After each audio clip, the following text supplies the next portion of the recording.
Hello students, welcome to Shubhansh academy. आज हम study करेंगे जो क्लास 9th का प्रोज सेक्शन का लेसन नंबर 2 है, the sound of the music, इसके लॉन्ग आंसर टाइप क्वेश्चन का। और ये पार्ट फर्स्ट का जो है लॉन्ग आंसर टाइप क्वेश्चन है। तो अब इसके लॉन्ग आंसर टाइप क्वेश्चन की तरफ चलते हैं और क्वेश्चन नंबर 1 जो है स्टडी करते हैं। क्वेश्चन नंबर 1 ये है, when do we come to know about her. Her जो प्रोनाउन है ये उस लड़की के लिए यूज हुआ है जिसका नाम एवलिन ग्लैनी रहता है, जो कि एक म्यूजिशियन बनती है बाद के टाइम में। तो पहली बार जो है उससे कब हम परिचय करते हैं लेसन में, डिस्क्राइब हर, उसके बारे में वर्णन करिए एंड से, और बताइए where was she going and for what, वो कहाँ की यात्रा कर रही थी और उसको पहुँचना कहाँ था, मतलब उसका पर्पज़ क्या था, किस लिए जो है वो यात्रा कर रही थी, किस लिए वो जो है प्लेटफॉर्म पे आई थी, वो किस जगह पे जाना चाह रही थी। तो इसके आंसर को देखते हैं। Evelyn Glennie was a well determined and hard working girl. We come to know her deafness at the age of 11 year. सबसे पहले जो हम 11 वर्ष की उम्र में उसके बहरेपन को जानते हैं लेसन में। She gradually lost her hearing capabilities, और बहुत ही कम उम्र में जो है उसने अपने सुनने की क्षमता को खो दिया होता है। But she never give up and with her rock strong will power, और वो कभी जो है अपनी चीज़ों को छोड़ी नहीं, अपनी उम्मीद को नहीं छोड़ी, और उसका जो चट्टान जैसा मजबूत इरादा था और उससे जो है वो ओवरकम की, हर चीज़ पे उसने जीत हासिल किया।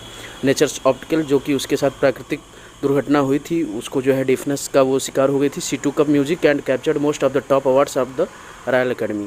रॉयल अकेडमी के अच्छे अच्छे अवार्ड्स को जो है उसने पाया। She was going to the Royal Academy of Music, वह जो है Royal Academy of Music institute पे जा रही थी टू लर्न म्यूजिक। जो प्लेटफॉर्म पे उसके आने का पर्पज़ था वो जो है रॉयल अकेडमी जाने का था और वहाँ पे उसको संगीत सीखना था। Who spotted her potential, what did he do to help her. मतलब जो एवलिन ग्लैनी जो थी, जो डिफनेस की शिकार हुई लड़की थी, उसको जो है कौन इनकरेज किया और उसको प्रोत्साहित कौन किया संगीत सीखने के लिए, और किस प्रकार से उन्होंने उस एवलिन ग्लैनी की हेल्प की। तो रॉन फॉब्स, जो कि एक बहुत ही अच्छे टीचर थे उसके लिए, वो एवलिन ग्लैनी के जो है पोटेंशियल को थोड़ा सा इनकरेज किए। While most of the teachers discourage हर, जबकि बहुत से टीचर्स ने उसको डिस्करेज किया। Intuitively he began to teach her by tuning two large drums to different notes and asked her to feel the music and sense it. उन्होंने उसको जो advice किया कि किस तरीके से वो जो है बड़े ढोलकों को एक किनारे रखे और उसके लय को वो सुनने की बजाय, उसको अपना दिमाग न लगाने की बजाय, बल्कि उसको जो है वो अपने हृदय से उसको महसूस करने के लिए जो है उसको समझाएं। And asked her to feel the music and sense it. Gradually she begin to feel the higher drum from the waist up and the lower one from the waist down. और फिर जो है एक तरीके से जो है उसने सीखा उसको। Due to continuous repetition of this exercise Evelyn could feel certain notes in different parts of her body, which eventually resulted in opening of her mind and body to the sound and vibration of music. मतलब उसके लगातार अभ्यास के बाद Evelyn जो है हर लय को महसूस कर सकती थी अपने शरीर के हर एक हिस्से से, और जो है इसका परिणाम बहुत ही उसके लिए अद्भुत हुआ, और अपने दिमाग को और अपने शरीर को बिल्कुल उन आवाज़ों पे स्थिर कर ली थी, और वो हर वाइब्रेशन को जो है आसानी से समझ सकती थी। मतलब उसने सुनने की बजाय उसको सेंस करना शुरू कर दिया था।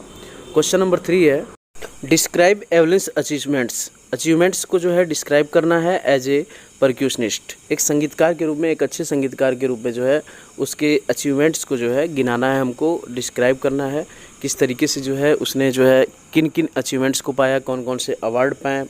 तो इसके आंसर को देखते हैं। Evelyn was deaf girl but her deafness had not affected her career. To overcome her hearing problems she developed her body like how to hear with other parts of the body. She overcome her disabilities and faced every difficulty without hesitation. Evelyn एक बहरी लड़की थी, फिर भी जो है बहरेपन के कारण उसका जीवन बिल्कुल प्रभावित नहीं हुआ, और वो जो है सुनने की समस्याओं से दूर करके वो जो है अपने शरीर को इस तरीके से वो ढाली कि वो जो है बॉडी के हर पार्ट से संगीत को सुन और समझ सकती थी। उसने अपने जो है उस डिसेबिलिटीज़ होने के बावजूद इसने जो है विजय प्राप्त किया, और हर कठिन समस्याओं से बिल्कुल जो है वो बिना किसी हिचकिचाहट के वो सफलता पाई। Due to this many people become her followers and also start taking examples through her life. और इस तरीके से जो है बहुत से लोग उसको जो है प्रेरणा स्रोत माने। Percussionist Ron Forbes helped her to overcome her problems. और जो संगीतकार रॉन फॉब्स थे वह भी जो है उसको जो है बहुत ही हेल्प किए her problems when he was auditioned for the Royal Academy. When he was auditioned for the Royal Academy of Music she scored one of the highest mark in the history of the academy. और इस तरीके से जो है जो academy का history था उस संगीत के क्षेत्र में, म्यूजिक के क्षेत्र में, उसने जो है उसमें बहुत ही वो टॉप पर जा पहुंची और वो लगातार जो है आगे बढ़ती गई। After the end of her 3 year course, और जो 3 वर्षों का कोर्स हुआ उसके बाद she had bagged most of the top awards, उसने बहुत अच्छे अच्छे अवार्ड्स को पाया। She also became the world's most sought after multi percussionist who achieved mastery in some 1000 instruments, और लगभग हज़ारों इंस्ट्रूमेंट्स में जो है उसने मास्टरी हासिल किया। इन 1991 और 1991 में she received the prestigious soloist of the year award, और सोलिस्ट अवार्ड मिला उसको, प्रेस्टिजियस सोलिस्ट अवार्ड मिला 1991 में, that is awarded by the royal Philharmonic society. Evelyn share determination, hard work and her philanthropic nature has helped her in becoming an inspiration of triumph for the nation।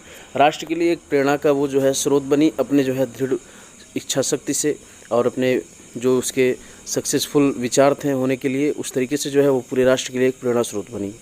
Question number 4 है, how does Evelyn here music. जो Evelyn थी वो किस तरीके से संगीत को सुनती थी और किस तरीके से उसको महसूस करती थी।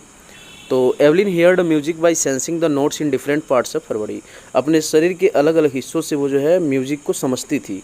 When Ron Forbes tuned two drum to different notes and asked her to sense that some without using her ears, बिना अपने कानों को लगाए जब रॉन फॉब्स ने कहा उसको समझने के लिए, सेंस करने के लिए, she realised that she could feel the higher drum, वो हायर ड्रम जो तेज़ बजने वाला ड्रम था उसको वह महसूस कर सकती थी। फ्रॉम द वेस्ट अप, अपने उस हिस्से से, बगल के हिस्से से, वेस्ट अप से, and the lower drum from the waist down, और जो वेस्ट डाउन अपने कमर के जो हिस्सा था उसका, कमर के नीचे हिस्से से जो है वो छोटे वाले ड्रम को महसूस कर सकती थी।